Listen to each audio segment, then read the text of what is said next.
It's 5 o'clock somewhere, time for the Security Cocktail Hour. I'm Joe Patty. For over 20 years, I've been working in information security and knocking back martinis all over New York. I am Adam Roth from Staten Island, locksmith, EMT, love to box, and on rare occasions, I've been known to engage in cybersecurity. Let's go! All right. Hello, Adam. How you doing this time around? Hello, Joe. I'm doing great. I'm doing incredible. A lot of rain yesterday, but hey, I'll have to drain the top of my pool next week too. You know, you don't have to rub it in that you got a pool, and I don't. You know, that is totally unnecessary. That's how we're starting things. Well, that's how us cybersecurity experts roll. Yeah. Okay. So anyway, getting on to the topic at hand. We did an episode on VPNs, if you recall, which was very interesting. At least I thought it was interesting.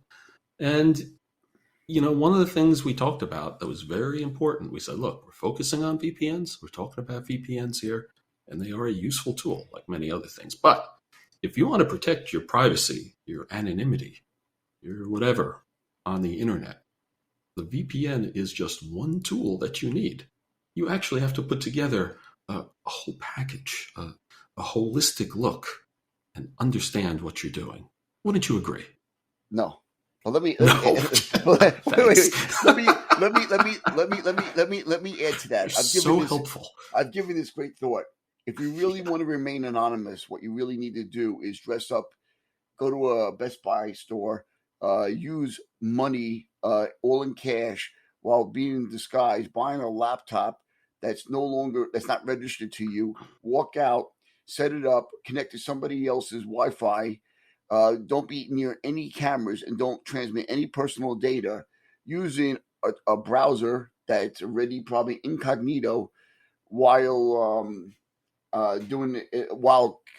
traversing to another country on somebody else's machine that's already been compromised. That might work.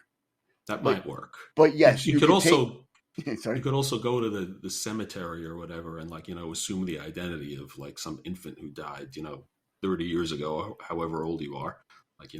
Were you get a watching legend. me? I think that's what the spies call it. Were you watching me? Yeah, I've been watching you. No, but what I'm getting at is, yes, there are steps you can take to mitigate using these anonymous browsers and incognito. But what I'm saying is nothing's ever foolproof. Well, that's right. And we're going to talk about that a lot. The context is really important to this.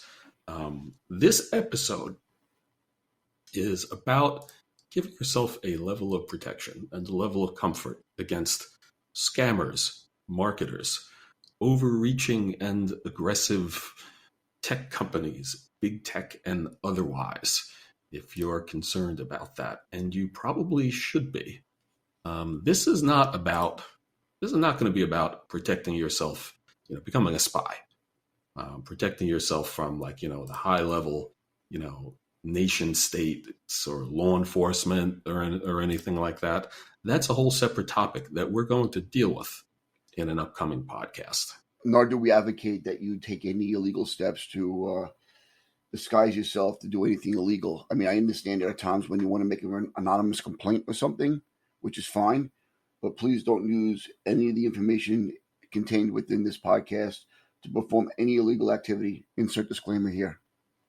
Yes, and if you do, certainly don't say you learned how to do it on this podcast.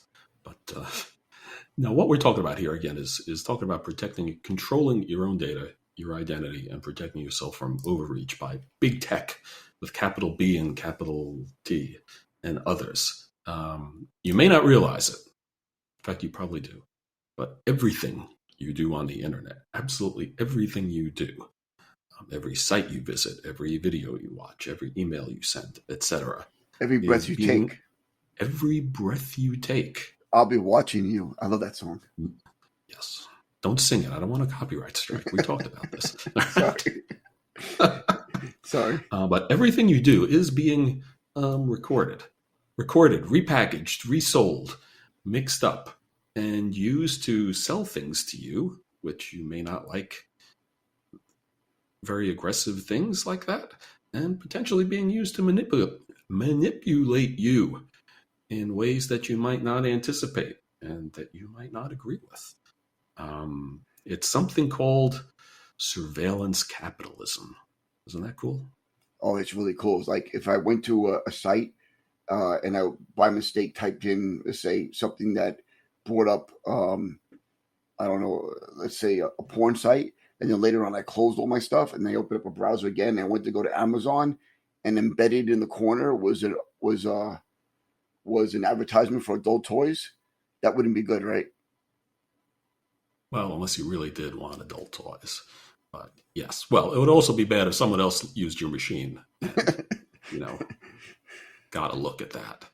Um, yeah, that's a problem for a lot of people. But really, it's more than that. There are little jokes and little things that can work out. But I read a book. I read a book. I've read a few. It's called The Age of Surveillance Capitalism by Shoshana Zuboff. And I think she's a professor at Harvard. So, she must know what's going on. This thing is a tome. It's like endless. And it is like the most frightening book you will read. Because whatever you think is going on with this surveillance stuff, how you're being tracked, it's like 20 times worse. It is. And yeah, it is. And it is being used for, very, very aggressive marketing and frankly, very aggressive, straddling that line into manipulation, which you might have a problem with. I would think most of us do live in a certain world of ignorance bliss, because if we, let's say, for example, any one of us, which I haven't, worked for a government agency, let's say the NSA, I'm sure you would see things that would make your stomach turn. And what we know, even at the surface, is crazy. I mean, everything is collected on you. When you're doing Google searches that DNS is given to your cable provider or internet provider, assume that you're using their cable, their DNS lookups. So everything is collected on you, and it's all about money. But what you need to worry about, I just want to bring up this one point, is everyone's like, "Oh, I'm not doing anything illegal. I don't need to worry about anything." But what if you're that person who has a disease, and that disease you don't want your employer to know, and you don't want your employer to know because they might find a risk in hiring you. They might say, okay, if this person has this disease, they might be out 22 days, 6 days a year based on a table. So you'd be surprised how much information is sold and collected on you, and people have access to it when they're looking to hire you or to insure you. Yes, and that is illegal for them to do that in many cases, but they do it anyway. And there is nothing immoral or unethical about protecting yourself from other unethical behavior. That is a human right, basically. And like you say, Adam, it is much worse than you think. One of the things we've learned in the last 10 years or so, first with Snowden, that all the things we thought the government might be doing, they actually were doing. In fact, it was much worse.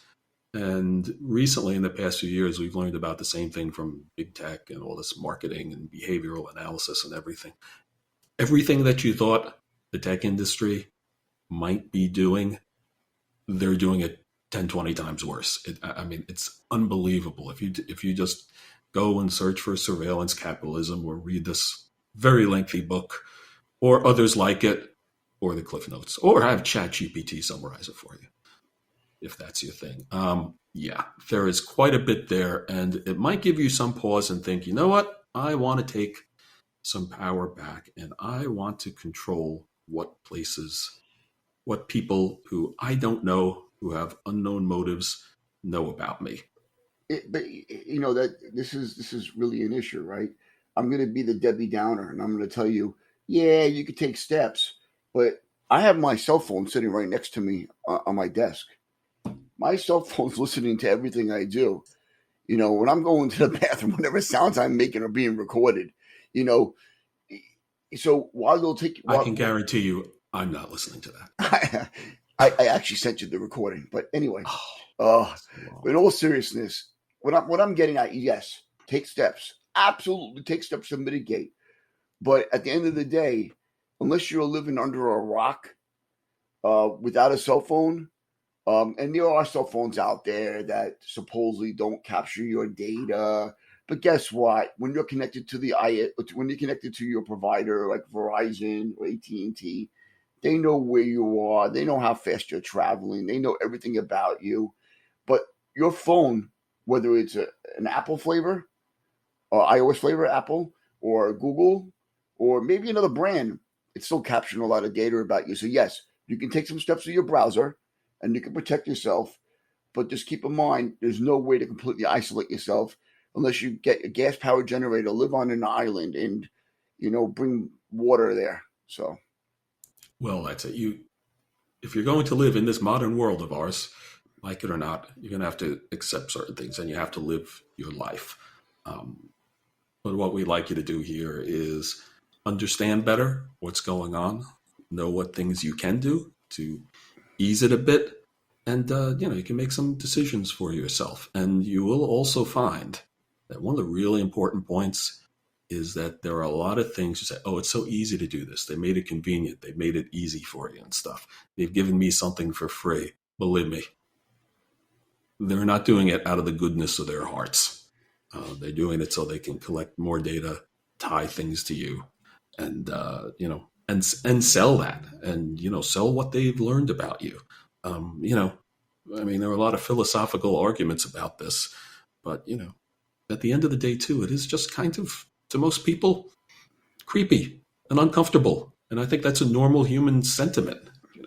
well, I think if anybody here listening to this takes the time to read any of these EULAs, these end user licensing agreements for any of these apps, even if it's a browser, even if it's an anonymous browser, take the time to read what's going on with that browser and what it collects on you and what it sends. Because just because it says, I'm buying a product with 0 sugar, and then you look on the label and say, wow, there really is 2 grams of sugar with it, even though it says 0 sugar. That might be within the specifications. And by the way, I don't know if that's how it works with 0 sugar, but I'm just saying the label doesn't necessarily translate to what you're really getting. Well, here's what they do. It's interesting you bring that up because we're not going to get into health and nutrition too much, but I'm somewhat of a fanatic about having too much sugar. One of the ways they deal with that is that on the labels, like the devil, sugar has many names. And even if you go and look at the ingredients, you'll find a lot of different words. There are many different types of sugar and different names for it that they will put in there. Very much like the EULAs. If you actually go and read them, you'll find a lot of stuff, a lot of boilerplate. It's boring, it's tedious, it covers all these conditions, all this stuff. You don't even know what it is. But if you distill it down, you will eventually find a line in there, hidden in there somewhere, or a few lines that basically boils down to we're collecting whatever we want, doing whatever we want with it. That's what it always boils down to. Nobody ever reads a EULA, including me sometimes, right? Like I don't sit there and read every single page, and nor do I have the legal capability to fully understand what that EULA really means. I mean, I can get the basics of it, but EULAs are written in such a way, unless you really are a EULA expert, and I'd be willing to bet you, if there's any attorneys listening to this, you tell me if you can understand every single EULA. Because if you're a person who handles medical malpractice, do you really understand technology EULAs? I mean, it's not easy. It's very, very complicated EULAs, and usually they're about 7 or 8 pages. To really kind of break you down to not wanting to read it. That's right. If you try to read those things and understand them, you will lose the will to live. It's better to just look at it and say, it says I'm screwed, and they're going to do whatever they want, because that's pretty much what it boils down to. And then what's the alternative to a pay? Like if you're using a free thing, a free browser, a free anonymous browser. I mean, I also understand we're using Google and we're using other browsers out there that have incognito, which is another thing I'm sure we're going to pick up on. But if you're using one of those anonymous browsers to help protect you, you might not be protected. Well, there are different levels of all these things. And that's what we're going to talk about, what these things do and what you can do to, minimize them or control it to the extent you can. And, and if not, to at least understand it and know what you're getting into. Again, like you said, Adam, you can just opt out and go live in a metaphorical or literal cave. But that's not an option for most of us. So for example, like if I didn't want to be tracked, I might, let's just say I was going over your house, Joe, and you went to the bathroom I would use your browser to do my research while you were in there and not put any personal information in there, and none would be the wiser. Are you taunting me? Do you think you're going to be able to walk up to my computer in my house and use a browser? Come on. If anything, it's going to be rigged to give you inaccurate information just to mess with you. No problem. I'm not going to see you the next day and you're going to be like, covered in, I don't know, some kind of rash. Be like, you shouldn't have looked up that shampoo formula on my computer, should you? So I shouldn't use one of those USBs that bypass a Mac or a PC and boot into it and it removes the password? Well, it kind of all depends on who your adversary is. That's what we get back to. Yes, sir. Right? All right. So one of the things that's inherent to all of this is fingerprinting. These guys, they need to figure out who you are and be able to preferably identify you personally.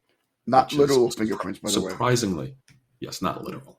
It's surprisingly easy, but from your patterns, figure out who you are. The first stage is kind of, they want to know, are you the same person? Can they connect you like this person doing a Google search to this person on Amazon and this person doing that? That's the first thing. But then they want to figure out who you are also, which is not that difficult.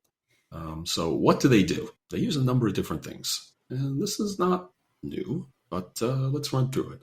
The first is your IP address. That's where you are on the internet, which, can really, you'd be surprised. The geolocation of this, it can be easily spoofed with VPNs and changed and proxies and things. But when you're using the actual IP address, it is remarkably accurate how close it can get to where you are. Can you tell you which floor you're on? Possibly, eventually, because it can be tied. If you're in a company and you are, coming from that company's address, they can maybe not only know where you are, but say, hey, your company is on these floors. So well, I was kind of being funny about that, but I know that I know you were, and you were trying to embarrass me, and it didn't work. No, but I know that if your machine has a GPS chip and capable of doing 3-dimensional, it's possible it can tell you. And they use it for geofencing also, but yeah. Yes, that is true. And there's also some interesting 3D technology going on with that, which again, hopefully is being used for good, for things like finding, fire victims and stuff in a building and not stalking people. Okay, so they do that. Your DNS queries. Adam, why don't you explain DNS queries? Well, as humans, so the world is all about IP addresses, and an IP address is a number. Let's make up a number. Let's say that number is, your IP address is 1.2.3.4. That's kind of like a sample IP address. But your website might be 5.6.7.8. And as humans, we don't really remember what IP addresses are. We can barely remember our phone numbers, but we do remember words and stuff. So if we wanted to go, let's say, to www.google.com, there's a whole complicated system, but I'm not going to get into it. But basically, when you look up Google, it goes through something called a DNS server, or domain name server. And what that basically does is says the IP address for google.com is this, and this.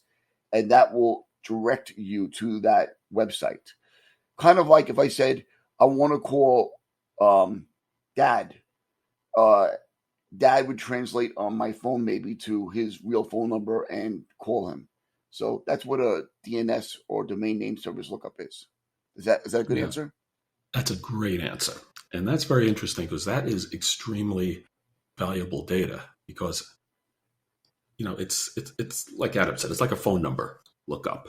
And, it doesn't let someone who's listening to it see what you're doing. You can't see the traffic. If you're going to Google and, whoever's giving you the DNS can't see what you're Googling, but they can see that you went to Google. They can see you went to Facebook. They can see that you went to a certain health site, to certain stores. You're looking up certain things.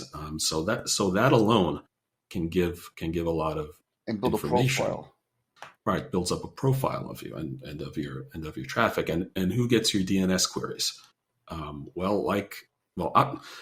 all your traffic, obviously your ISP sees all that stuff and they sell all that. Your ISP also typically provides DNS, and it's just automatic. When you hook up your router, you do whatever, they're like, oh, it all sets up, And that's one of the things that they set up, and they track all that. Google also has a famous DNS server called 8.8.8.8. If you go to that anywhere in the internet, it's, it's a lot of redirection and stuff for it, but that will give you free DNS out of the goodness of Google's heart. They're so good. They're so good, aren't they good? Of course, they're collecting every single thing that you do, including where you made that query from, so they know where you're going, and they're working to tie that to the searches you made too. So interesting stuff there. It's targeted marketing, basically. So if you're looking That's up, right. cookies, and you're in Belgium, and they know your IP address and they know your GPS location, they might direct you to a store that's close by that sells cookies. That's right. And these things are, we got to be clear too. These things are much more sophisticated than some of the obvious things. It's like, to say, oh, I looked up, I Googled a pair of shoes, and I'm getting shoe ads on Amazon or here and there. It is much, much more sophisticated than that. Or They're I'm using Googling AIs. flamethrowers, and then the United States Marshals or Secret Service shows up or something like that. FBI. Right.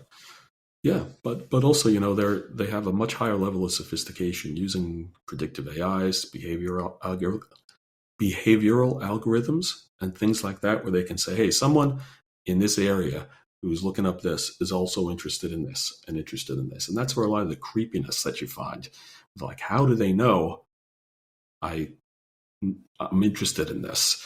And it's like, well, they have ways of figuring it out that you don't even realize. So that's some of the DNS stuff. The other thing is in your browsers. We talk a lot, and we're going to talk more about browsers and deleting your cookies. Everyone says, use the private mode, delete your cookies. That's not all they can do. They can still fingerprint you based on your browser, based on the browser you're using. They probably know the operating system that you're coming from. There are even things where based on, if you're always using the same browser and you have the window size set the same, they will record that and try to figure out, hey, this is probably the same person who's using this exact same size window. And they have a lot of algorithms for that too. So, and there are ways around it as well. And then there's mobile. Mobile is the best. It's my favorite because if you've ever gone to a website, and you have many times on your phone, and it conveniently says, hey, download the app, you'll get a better experience. Well, maybe you will, but so will the company providing it. Those apps are designed to scoop up data off your phone like you cannot believe. They go and grab everything. And there are companies that sell the software to do that make it so easy for anyone developing an app. It's ridiculous. So what I enjoy is watching. I only have one real social media, and that's basically LinkedIn. But when you download these apps, they sync your telephone numbers from your directory, and then they try to figure out who you know and who else you know. And there's like, oh, may I make a suggestion? You might know Joe Patty. Would you like to add him? Sure. Meanwhile, you have like ex-girlfriends and old bosses and people you haven't spoken in 22 years ago because they have your phone number and you have theirs, and it's a match. Yeah, and it's funny because it's so powerful and it's so useful that Apple put some restrictions on there. I mean, first they started doing things like before you can access contacts or access your location through the phone, they will you have to get asked. It's like, okay, you have to opt into that. Then Apple did the thing where you could opt out of a lot of the tracking through the apps, and I mean, it ended up Facebook's stock. They ended up losing a ton of money because of it. Because and if you ever wondered if this stuff is real, that as people started opting out, that without all that data, they didn't have as much data and they couldn't sell it as much. So that alone is kind of the proof that this stuff is for real. But yeah, the browsers hoover up everything, and even the stuff you're not asked about explicitly. Remember, there's a lot of data there still. Like Adam was saying, your phone company knows where you are at all times. That's how cellular technology works. They know where you are, but even an app, they're going to look at things like what phone is it, what version of software, from your IP address, what's your location. When you know one of those things, is 100%, but when you start putting them all together, you can narrow down on a person. And in fact, there's some really interesting research that the big tech companies have known for a long time, that, people on the outside have figured out that you would also be shocked at the small number of data points it takes to narrow in and identify you. Well, I mean, look at it this way, right? If you watch the news, unfortunately, with all these shootings and stabbings and killings and mass murdering, when they look to investigate the individual that they think was involved, they typically grab that person's phone. They typically do forensics on that phone because they know that those browser and those apps collect. Well, he or she was here at 3:57 p.m. at coordinates this, and this. This person searched this and this and this in their browser.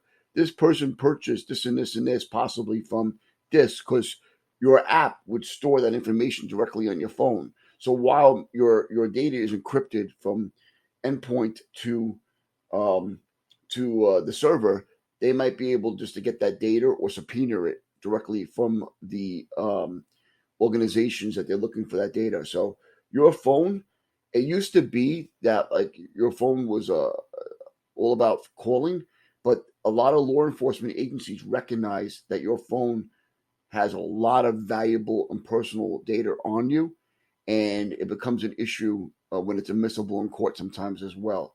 Did that officer have the right to confiscate your phone? Was there a warrant? Was there not a warrant? So, yes, all your data you're surfing, especially in your browser, it's there for the picking. That's right. It's there for the picking. And you need to understand that, even if you do have the protection of subpoenas and things, they're not, both the tech companies and law enforcement don't always follow their own rules. And even the rules themselves, when they do follow them, are extremely lax, which is a very big topic. Yeah, there's stuff all over the internet we'll now for another time. Yeah, but just be aware that your data is out there, and if it's out there, it's going to be used. And remember, it's not going to be used for you. It's not there for your benefit. Well, actually, it could be, and I'll tell you why I say that. When I was doing one of my papers for school, one of the gentlemen was accused of a crime, and I forgot which organization, whether it was American, whatever it was an organization of free attorneys, and they actually subpoenaed this person's data to show he was never physically at that location, what they claimed he was. So most of the time, it works against you. Rarely, it can work for you. But you got to be careful. I think there was a case a couple of years ago after the Snowden thing where I think some guy, I think it was a divorce case. It was something, I forget what it was, but his lawyer tried subpoenaing the NSA to prove his innocence or some craziness like that. Yeah, that's not happening. Which, is kind of crazy though, because when you think about it, it's like, yeah, well, why not? If the government has that data, it is theoretically ours, right? Yeah. I've had this conversation, and I said, if the NSA ever gave up a lot of the data that they mined, they could probably solve so many local cases it would be insane.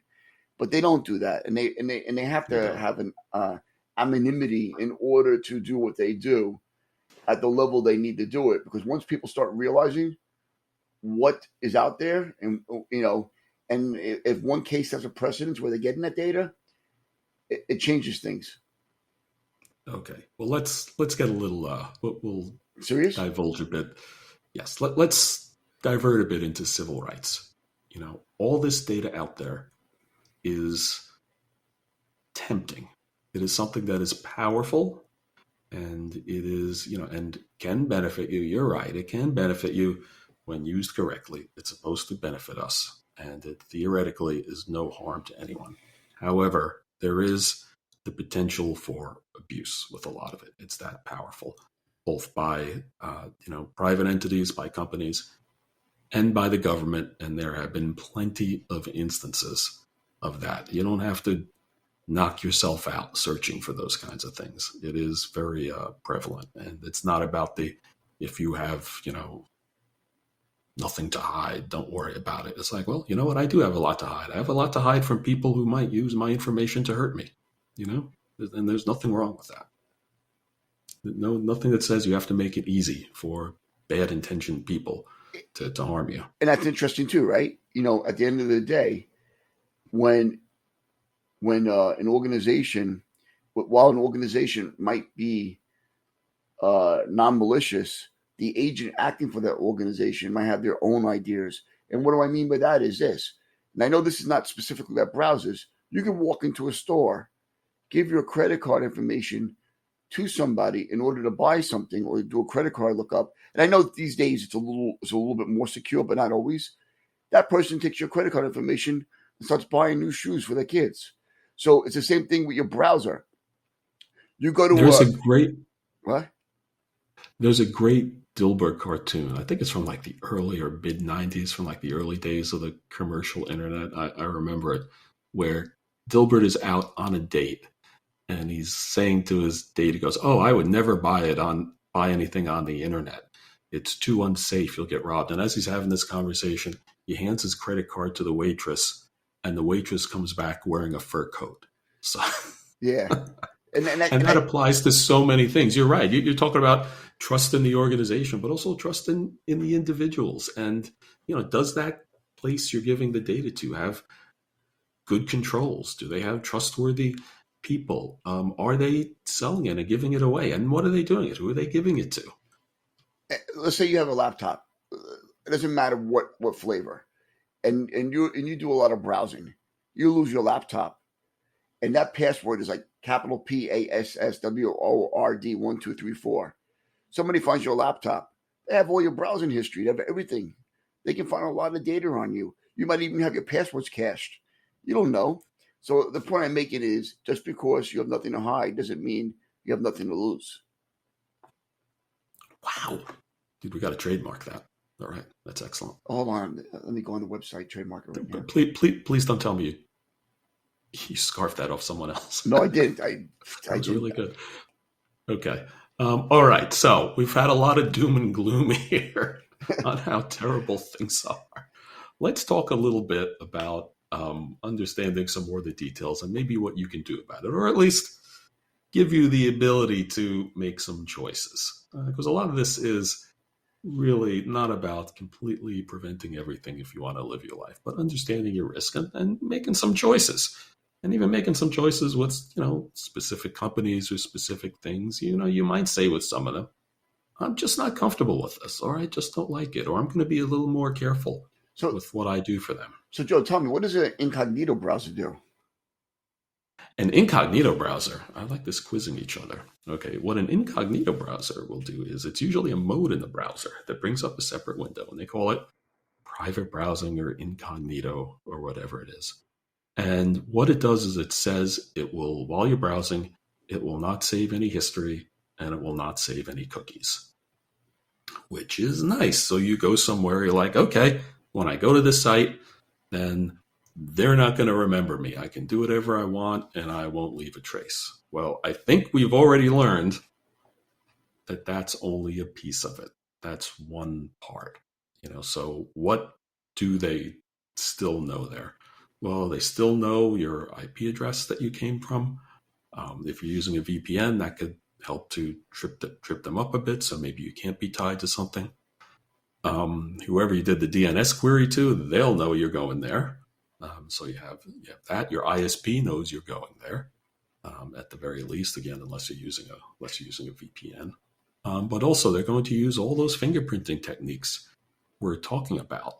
And also remember that just because you're not storing the data on what you've done, they're storing the data on what you've done and probably selling it. So even though you've wiped your cookies and used a private browser, the site that you're going to may recognize, hey, there's someone here coming from Chrome, this version, from the same IP address or the same area, with a window size like this and with these options turned on or whatever it is. And they're like, yeah, it's probably the same person. So be aware. I have another question for you. I have another quiz. I hope you passed. Did I pass that one? Yes, you did. I gave you an A. Are there browsers other than the popular browsers? And I'm not talking about on like Linux, on those, like Tor type of things. Are there browsers that any regular person can use on their machine that really does not capture all your data? They claim that they're better than others and don't track you as much. Well, it's kind of a mixed bag, in my opinion. There are privacy focused browsers. Like, I think the most notable one is Brave, where they say they put a lot of limits on what they do, track you. They call it a privacy browser. And there are some others also that are more niche types of things. But with them, you need to be really careful. And you do need, again, to look and understand exactly what you're getting in terms of privacy, because they have different uses, different niches. A lot of them will. I shouldn't say a lot of them. There have been cases where they will limit what's sent, but maybe they do have arrangements. They'll say with a trusted advertising network, or and that's how they fund themselves. So you need to, when you look at them, understand just what it is that they're not doing and also that they're doing. Now, there's another piece too. The other option is to take your existing browser. And one of the things there is that a lot of the browsers keep getting more and more privacy tossed into them, more features here and there. So you can look at the features that you have in your existing browser, in a mainstream browser. There are also plugins that you can get that can enhance the privacy of them. Insert disclaimer here. Make sure when you download a plugin that you download it from a reputable place. Thank you. Yes. So why don't we run down the big browsers and talk about what we think in terms of their security. We'll start with the easy one, Chrome. Never heard of it. Never heard of it. It is my vote for the worst browser in terms of privacy. So one of the reasons why people use Chrome constantly, it's one of the more compatible browsers for certain software as a service apps. So when you're going to certain sites and you want to do certain things, or if you're even working for a company and you have to connect to one of your servers internally that has a service, typically people are like, use Chrome because it's the most compatible. People write their apps geared around Chrome. Why? Because it's one of the most popular apps. We are recording this on Chrome. I tried using something else and it wasn't working right. And they said, oh, you should use Chrome. It works better. Okay, that's going to happen. The thing with Chrome is that it is made by Google. And Google's business is data collection. And in fact, when you, especially when you go to Google and they say, oh, sign into Google. Well, they want to know what you're doing. And it links to your browser. They know you're coming from Chrome. That helps them attract stuff. And also Google has a whole ad network and basically a whole surveillance network. So that even when you go to other sites, they can track you and know what you're doing. And, it's not an accident that Google came out with a browser again. This wasn't out of the goodness of their heart. It was for this reason, so they could collect data. In fact, the current CEO of Google, I only heard this a couple of weeks ago, apparently. The current CEO was the guy who started Chrome. So this was so important to them, they made the creator of it the CEO. What do you think of that? I think that's incredible. I also like to remind you, in 1998, if I remember, I'm looking it up, there was a lawsuit of the United States versus, I think, Microsoft Corp. And it was about Microsoft having the, the monopoly on only allowing their browser, and they had to be sued to allow other browsers into their operating system. Right. So that goes to show you how big of a deal it is to have a browser integrated. And Microsoft has come out with plenty of browsers over the years. I mean, some more popular and more known than others, whether it's IE or Edge, right? Well, my number 2 pick for the second worst browser in terms of security is Microsoft Edge. Now, Microsoft Edge is interesting. It is not Internet Explorer anymore. It is actually totally different. The underlying core of it that draws the web pages and everything, sort of the browser itself, so to speak, is actually the same engine that Chrome uses because it's open source. Microsoft decided to use that. But they add a bunch of stuff to make it Microsofty. The first thing is they add it Oh, so that you can did log you say into it. Mr. Softy's here? Well, I want to get ice cream. I said Oh, sorry. Microsofty. It's We'll have ice cream later after work is done, Okay, sorry. Adam. Okay.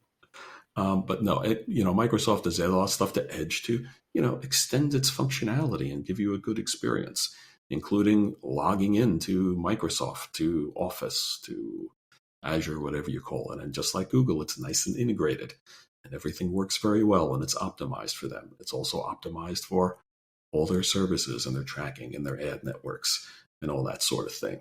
And Microsoft was recently caught doing something very, very naughty in terms of privacy. I don't know if you heard about this one, but they had the Edge default settings set up and they were obscure. If you read them, you would never think that this is what they were doing. But a bunch of the settings buried down there somewhere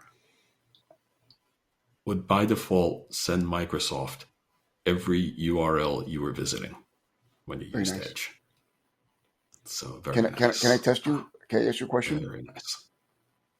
What was the Please. first browser called? The first browser that I know of was Mosaic. Yes, that was the first browser that allowed images embedded into text. I believe the first browser before that, yes, Mosaic is considered the first browser overall because it had graphics. I believe the first browser was Yes. actually called World Wide Web. www. That's how they got it, supposedly. Might have Yeah, been. I remember Mosaic came out, yeah, and then the people who started it, Netscape. sort of with some tech people, founded Netscape and became rich, and that's where Andreessen got his start. Anyway, so a little browser history for you. We've come a very long way since then. Okay, so be careful with Edge and take a look at those settings. They're pretty important to be changing if you care about your privacy. The next one is Safari, and Safari is kind of interesting. This only applies on the desktop side if you use a Mac, but also if it is the default browser still on iPhones and iPads, which a lot of people use. Safari is interesting because Apple, when it comes to privacy, is probably the best of the big tech companies, probably because they've always traditionally been, a hardware company for the most part. They weren't so into they're not like, Microsoft. They give a lot of software away for free. Not so into the software. It was just to sell the machines. They're not a search engine like Google, and search is where Google makes, and the ads are where Google makes most of their money. So they didn't do that. And Apple, they have the reputation for privacy. That's kind of deserved. And actually, Safari has a bunch of features that do give you a lot more privacy that are really useful. However, Apple has had their gaffes in the past, and they are getting more and more into services. And again, they got all this data, and even if they say we're not an ad network, we're not doing this, we're not going to use it. They got all this data, and when it comes around that they need money, they need to. Well, Apple doesn't need money, but they need to grow their revenues. They need to make the shareholders happy. What are they going to do? They're going to look around and say, we got all this stuff. And they are growing in the services business, very much so. So, Safari, yeah, use Safari if you got a Mac, but keep an eye on it. Be aware and definitely look at all those fancy schmancy things that they have and understand what it's really What's doing. that browser? I heard of a browser called Opera. Opera is another one that I don't know well. I mean, I used like version 2 of it years and years ago. But it's an alternate browser. I think it's on a par with a lot of the features. It's not, as far as I know, a privacy centric browser. It's just another also ran. And apologies to anyone who loves Opera. I'm sure it's wonderful. Do you know what the best web browser is? I'll tell you. What, Lynx, No, the command one you line don't one? use. That's still right. The one you don't use, yes. Well, unfortunately, you need to use something. And I'll tell you what I use. And this kind of gets to my philosophy. And this is not so people can hack me. I use Chrome for things like this. I use Chrome when I have to use Chrome, basically for Google, because you realistically have to have a Google account these days for a lot of things. I need it for my kids because Google runs our school district essentially. So I got Google to have Google. Classroom. Um, yeah, Google Classroom, that whole thing. And it's like every time they send something, like, oh, it's on Google Drive. It's on Google Drive. Like you got to fill out a form, use your Google account, which I'm not too thrilled about. But so I use Chrome for that. And for, YouTube, got to watch YouTube. I mean, what are you going to do? And for my Apple stuff, for my Mac, and I know, Adam, you don't have a Mac, so just bear with me. I will use Safari to connect to the Apple stuff for all those Apple-y things you need to do, like logging into your account and all. And, for everything else, I do not use a privacy browser. I do use Mozilla Firefox with privacy plugins, and that's it. You can enhance your browser, even Chrome and Edge to a certain extent, with plugins. Nice. And, Firefox is not a privacy-specific browser, but they are very much about a free internet. They're from a nonprofit corporation. And, and they have one thing that's really nice is that assuming it's working the way they say it does, the whole thing that syncs your bookmarks and your history and everything across all your devices, and let's be honest, we've all got a bunch of devices and stuff at this point. It is, they say that it has client-side encryption and that they can't read all that. I like that, assuming it actually works. So that's cool. So you can get some privacy. That is my current favorite. What's your current favorite? You just use Chrome. I just use Chrome, but you're not as paranoid. No, I'm absolutely paranoid. But I have acquiesced. I realize that while I'm sitting here, any of the Google devices in my house are listening to my podcast as I record it, as well as Alexa is sitting on the other side of my wall from my daughter's room, while I know that the two phones on my desk are also recording me. And I realize that a lot of our data that traverses out will give an idea of what I'm doing right now.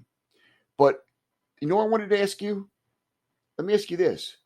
How do I know whether or not my data is being intercepted by my browser? I mean, whether it's being intercepted by you. If you're using the browser, it's being intercepted. No. I mean, in other words, if I type www.chase.com into my browser, is there a way for me to know whether or not somebody's in the middle? That is, well, you know the answer. That is extremely, extremely difficult. The only way to be absolutely sure with that is using something called PIN certificates, which they're not used because they're not realistic, and they're actually not considered a good practice because they're completely unmanageable. It's where Chase sends you something that says, this is Chase, put this in your machine, and you're only talking to us if you're using this. If you scale that up to tens of millions of people, you can understand how I was it's just trying to get realistic. an idea. I'm paranoid. I know, well, as well. I know when you work be. for a company, if you go to a website and they have a proxy, there's a possibility that they're going to intercept your data to make sure you're not exfiltrating or doing something that you shouldn't be doing. But there's also... Well, the other thing you can do with that is protect yourself with a VPN, which that's another good reason to use a VPN. Not at work, even though, yes. Well, not at work. Well, yeah. Well, at work, typically, yeah, something to be aware of. At work, first of all, we'll talk about work. You have no privacy, none whatsoever. Give it up. Your boss sees everything they do, and one of the things that we do as security professionals is track and filter everyone's websites, so we can control the malware and phishing, but also so that you can do investigations of people. So they're looking at everything that you do. I'm sure it's in the policy. I'm sure you signed off on it, but regardless, you are. And they are also breaking your encryption to sites. So when you go to websites, yes, they can do it. And Adam is right. The technique that's used, we've operated these systems and we often have trouble with them. They can be glitchy and they require a lot of tuning because you're basically doing what's called a man-in-the-middle attack to make it work. So yes, your boss is listening to everything, including the encrypted web traffic. That's what I was alluding to. So in other words, when you were my boss, you were looking at everything I was doing. Adam, I can tell you that as your boss, I could not think of anything less interesting for me to do than be looking at your web traffic That on was a kind of a regular basis. backhanded compliment. I guess so. Don't choke on the water. I was also too damn. I was also too. Yeah, I was also too busy because I was carrying you the whole time. Your back So, must really hurt. oh, yeah, my back is killing me. Okay, so another thing. All right, wow, we've gone so long. We got so much more stuff to cover. A little more, a couple things. But yeah, so use. You can utilize. You got to trust your browser to a certain extent, or know how much or how little to trust it. Interesting point. Plugins Only can download your browser yeah, from the vendor or manufacturer site. Do not decide to download the browser like, yes, oh, yes, Google, I want to download Chrome, and you're downloading it from www.anysite.ru, something like that. Yeah, be careful. yes. And the same thing for the plugins that I was just about to talk about. Only get them from the official proper store for your browser or your machine, whatever it is. You can get great plugins. Plugins are kind of the laboratory where a lot of the new privacy things come from. Before they're baked into the browsers, often they come from they're going to come from a plugin. So EFF makes some great plugins. The Electronic Frontier Foundation, including things like Privacy Badger, that will block tracking cookies. That's very helpful. Again, it's not going to cookies are not the end all be all, but it certainly helps with that. There's that. There are some other ones. There are also ad blockers, which are nice, which will not only block you from seeing the ads, but very often will block, the ability to track, which may be inserted in ads too. People are very clever. Um, so there's all that. But yes, it is incredibly important to make sure that they're coming from trusted sites because those plugins in particular, one of the things they'll ask you is for permission to see all your traffic because they need that to work. For them to, block a cookie, they need to be able to see the cookie and know what it is. Be really, really careful with them, but they can be useful. So, Adam, what do you think of email? I think that most people don't realize that every single one of your emails um, is in clear text. The caveat to that is that when email servers talk to each other, they talk to each other most of the time encrypted.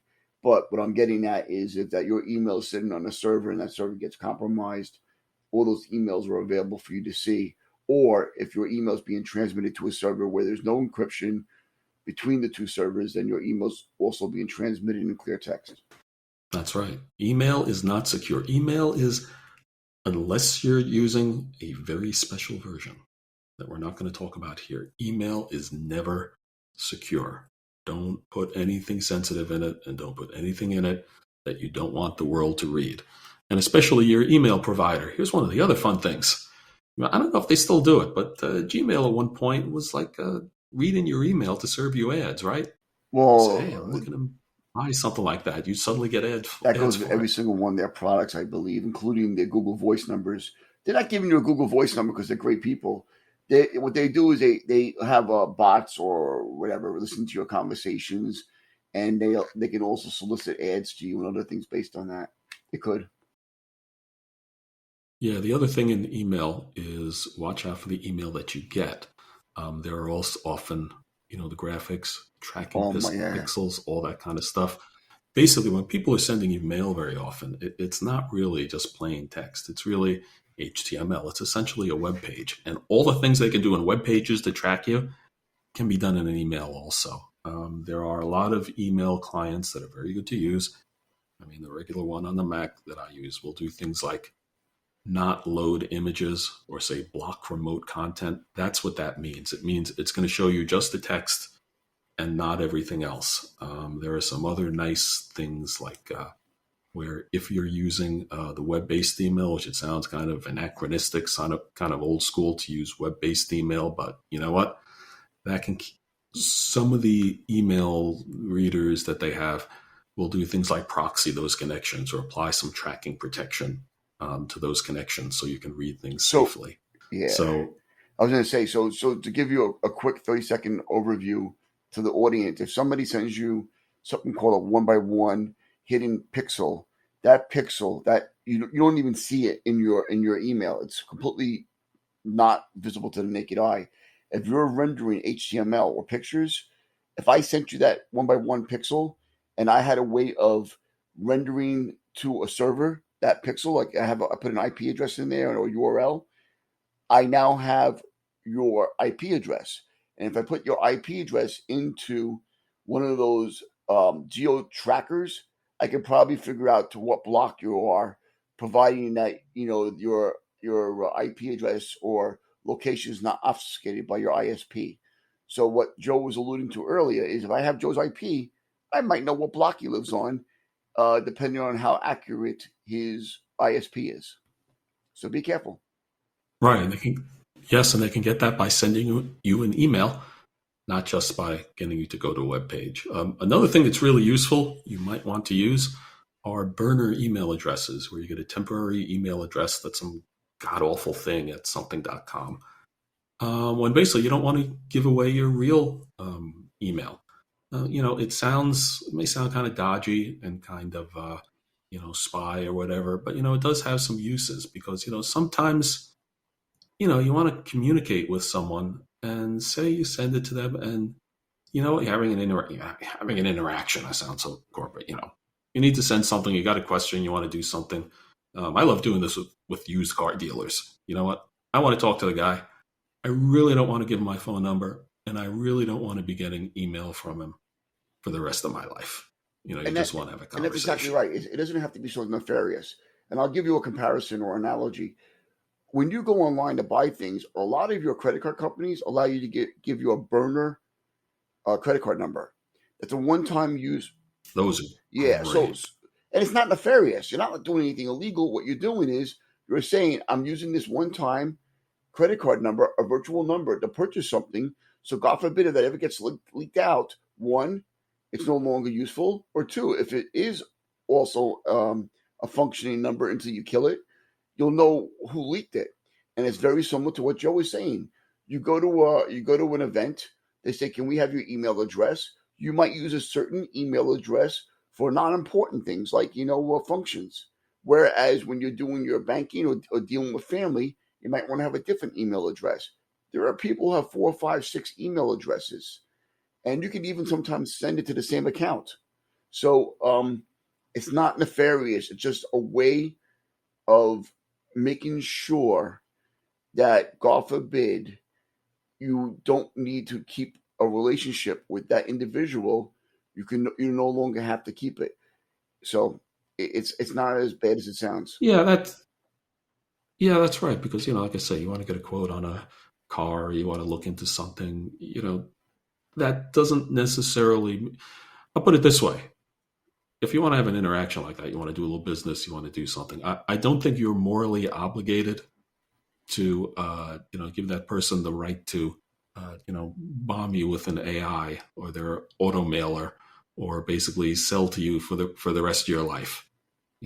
I think that's getting a little out of hand, and unfortunately, in the past we didn't have to worry about that because we not only had didn't have the automated systems, but we had a bit more civility, and it's so unfortunate that that's broken down and we have to do these things. But Well, I'll give you an that's example what it also. is. One other thing. Make your own If I decisions, though. gave you my email address and I had Facebook and I had LinkedIn and I had all these other things, do I want to start getting invites from people based on my email address? Oh, Adam Roth. Oh, okay. Let's go send him an email, invite him to LinkedIn, Facebook, other social media. But if you give somebody else a different email address that's not connected to your social media, you're in essence had prevented them from intruding on the rest of your life. Oh yeah. Well, you mentioned Facebook too. We'll take a little aside here. Facebook is, let's be honest, Facebook is not a social network. Facebook is a surveillance machine. That is all it is. It is and it is not just Facebook itself. It is an entire network devoted to surveillance and serving ads. That is really what Facebook is. So be aware of that. Um, and that's my sermon for the day. Okay. So, we got into it. And, one of the things that Adam alluded to was, one of the good ways you can protect yourself is with a bit of, isolation, a bit of segmentation, not just using, one browser for one aspect of your life for certain things, but, also an email address. And it's not about creating an identity. It's about, showing something. It's just like you do with your life. You don't show everyone you meet or everyone you do something with or do business with every part of your life or every part of your being. Like I say, Google, I need it for my kids and to watch TV, YouTube. I don't feel like I'm, ethically or morally obligated to tell them everything about my life and myself, so that we can do that. Um, and the same thing for a lot of other stuff. So a little bit of segmentation can give you a bit of protection and also a bit of peace of mind, I think. But again, when it comes to tying these things and tracking, God, they're ruthless. It is impressive what they can do with even the tiniest bit of information. And again, you may think you've sent information out to a lot of different places, but you don't know how it's being sold and stitched together on the back end. So don't be surprised when seemingly impossible things happen. They're not that impossible at all. Nice. I know. You No, depressed? not at all. I've already no. Wait. So let me back that up. I can't be any more depressed than I was a couple of years ago knowing this. All you're doing is just reinforcing what we already knew. Yes, that's right. And it's not getting better. I don't know if it's getting worse, but it's And, not getting and better. yeah, Because I was going to say, people might be thinking, oh, well, it's going to get much worse with all this AI stuff. The truth is, the AIs that do this have been around for a long time. In fact, this is one place where AI has been used extensively already for a number of years. So at least you don't have to worry about it getting worse because it's well, already a horrible. predictive a That's a predictive plus. analysis. But let me give you an example really quick. And I know we're over time than we would be in a normal episode. But when you work in an organization, in essence, that organization, and again, it doesn't necessarily mean nefarious because this is what we do for a living. That organization is collecting data on you all day long. It's not like they're doing it saying we want to investigate, Jane Doe, but what we do for a living in our organizations is protect the intellectual property and the overall safety of the organization's data. And in essence, that's what some of these government agencies are supposed to be doing, right? So when you're surfing, we have your email data. When you're sending emails to your friends, we know that. When you're browsing certain sites it shouldn't be, we probably get alerted to it. When you're sending data over a certain size, again, we get an alert. And it's only because we know what normal activity is and we know what not normal activity is. And that's why we get alerted to that. So there's nothing new that's going on here. This has been going on for many years. Yes, it has. And you know what? I think that's another topic we can do. Surveillance at work and by your security team. As security professionals, we do need to protect the company, but there are ethical lines too, and practical lines also. So you know what? That should be really interesting. But yeah, pretty much. At work, you probably have a little banner or something that says you have no expectation of privacy or whatever. It's like they mean it. You have no privacy. Give up on it. Use your phone. Yeah, use your phone. It'll be much better. It's scary to say that using your phone can give you more privacy, but maybe it's just a different set of people watching. Look at it that way. Is that kind of how it works with when we talk about cloud? You're just using somebody else's machine. You're using someone else's machine, and you know what? When it comes to the privacy aspect of it, it ain't rocket science or some deep theory. You got all your stuff sitting on someone's server. Guess what? They can see. And in fact, I'll tell you, here is Joe's immutable rule of privacy You have none. stuff. Besides you have none. Um, if the company you're dealing with can change your password, if you could do a password reset, they could read your stuff. Think about it.